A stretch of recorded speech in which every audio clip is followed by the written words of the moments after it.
हाँ जी, तो चलिए स्टार्ट करते हैं सेवन्थ क्वेश्चन करना। तो देखिए आपके सेवन्थ क्वेश्चन में आपसे पूछा जा रहा है इंड्यूस करंट की डायरेक्शन के बारे में।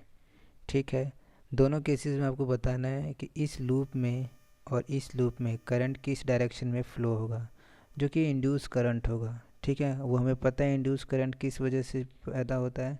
जब आप मैग्नेटिक फ्लक्स को चेंज करते हैं तो इंड्यूस ईएमएफ क्रिएट होता है। इंड्यूस ईएमएफ से इंड्यूस करंट आप बना लेते हैं या फिर होता है उससे। ठीक है, तो देखिए लेंज लॉ के अकॉर्डिंग इंड्यूस करंट उस डायरेक्शन में मतलब चलती है या फिर फ्लो करती है जिससे जो उसको क्रिएट कर रहा है, जो उसे पैदा कर रहा है, उसे वो नलीफाई कर सके। दोबारा देखिए, मान लीजिए आपके पास एक चुंबक है, ये नीचे की तरफ आ रहा है और इस चुंबक में आपको दिखाया गया है कि साउथ आपका ये है और नॉर्थ पोल आपका ये है।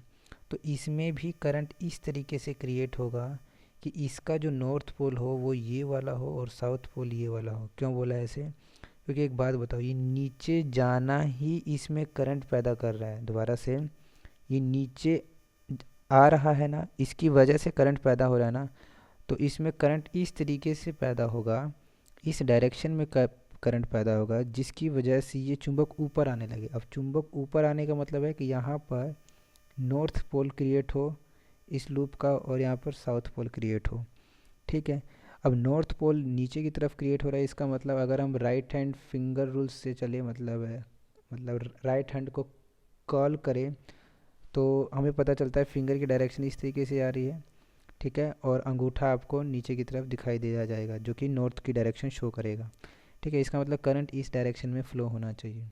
तो एक और बार दोबारा से, चुंबक का नीचे आना ही क्रिएट कर रहा है किसको? इंड्यूस करंट को। तो चुंबक को ऊपर ले जाने की कोशिश करेगा और इस चक्कर में वो करंट को इस तरीके से फ़्लो कराएगा ताकि यहाँ पर नॉर्थ क्रिएट हो जाए, ताकि ये साउथ वाला इससे अट्रैक्ट हो जाए। ठीक है, आप इस क्वेश्चन को इस तरीके से भी अटैम्प्ट कर सकते हैं और चेंज इन फ्लक्स से भी चेंज इन फ्लक्स से भी आप देख सकते हैं। ठीक है, चलिए सेकंड क्वेश्चन को करते हैं। सेकंड क्वेश्चन में भी आपको डायरेक्शन बताना है। ठीक है, अच्छा एक और बात, सेकंड क्वेश्चन को करने से पहले आपको ये पता है ना कि मैग्नीट्यूड वाइज इंड्यूस ईएमएफ क्या होता है? D phi by D T. ठीक है, अब डी फाई मतलब फाई क्या होता है? बी ए कॉस थीटा। ठीक है, फ्लक्स के बारे में बात कर रहे हैं। और यहाँ पे बी और एरिया दोनों एक वेक्टर क्वांटिटी है, दोनों के बीच में एंगल को कौन दिखा रहा है? ये थीटा दिखा रहा है। ठीक है, ये आपको पता होना चाहिए। ठीक है, ये क्यों बताया यह भी समझ आ जाएगा। अच्छा, इंड्यूस ईएमएफ आ जाएगा तो उससे हम करंट भी निकाल लेंगे। ठीक है, तो सारा खेल इस पे डिपेंड कर रहा है कि ये चेंज होना चाहिए विद रिस्पेक्ट टू टाइम। जब चेंज होगा तो जाके आपका इंड्यूस ईएमएफ आएगा, तो जाके आपका इंड्यूस करंट आएगा। ठीक है, ये समझ में आपको आती है बात? ओके, देखिए चूँकि यहाँ पर दिखाया गया है कि करंट इंक्रीज़ हो रहा है, करंट इंक्रीज़ हो रहा है तो आपका मैग्नेटिक फील्ड की वैल्यू इंक्रीज़ होगी।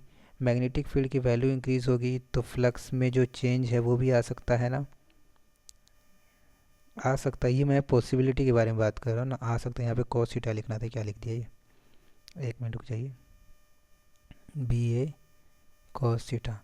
जब करंट चेंज होगा तो बी चेंज होगा, बी चेंज होगा तो फ्लक्स चेंज होगा, फ्लक्स में चेंज आएगा तो इंड्यूस ईएमएफ आ जाएगा, तो करंट भी आ जाएगा। ठीक है, अच्छा फिलहाल हम यहाँ देखते हैं। तो यहाँ हमने क्या देखा कि इस लूप की वजह से, सॉरी इस वायर की वजह से जो मैग्नेटिक फील्ड की डायरेक्शन है वो किधर होगा। अगर आप राइट हैंड थंब रूल लगाएं तो आपको समझ आएगा कि अगर ये अंगूठा है तो कर्ल द फिंगर करोगे, वो डायरेक्शन बताएगी किसकी? मैग्नेटिक फील्ड की। तो आपको समझ आएगा कि इसमें मैग्नेटिक फील्ड इस तरीके से जनरेट होगा। ठीक है, इसको एक बार मैं अलग से बनाने की कोशिश करता हूँ फिलहाल। अच्छा एक और बात बता देते हैं यहाँ पे, जब मैग्नेटिक फील्ड जनरेट इस तरीके से होगा। ठीक है, अच्छा ये मैग्नेटिक फील्ड लगातार क्या होता जाएगा? चेंज होता जाएगा क्योंकि इंक्रीज कर रहा है। ठीक है तो देखिए आपके पास ये लूप मतलब वायर था, इसमें मैग्नेटिक फील्ड इस डायरेक्शन में आपने बताया राइट हैंड थंब रूल से। ठीक है, जो आपका लूप है वो भी इसी प्लेन में है, ध्यान से सुनिएगा। वो जो ये मैग्नेटिक फील्ड लाइन है इसी प्लेन में आपका क्या है? लूप भी रखा हुआ है। ठीक है सॉरी, तो आपको ये समझ नहीं आ रहा है कि इस लूप का area vector perpendicular to the magnetic field lines है और मैग्नेटिक फील्ड इस तरीके से मान लीजिए ये है। है ना। तो दोनों के बीच में एंगल कितना बना, दोनों के बीच में 90 डिग्री बना। तो फ्लक्स कितना आया, तो फ्लक्स तो ज़ीरो आया ना, बी ए कोस 90 हो गया।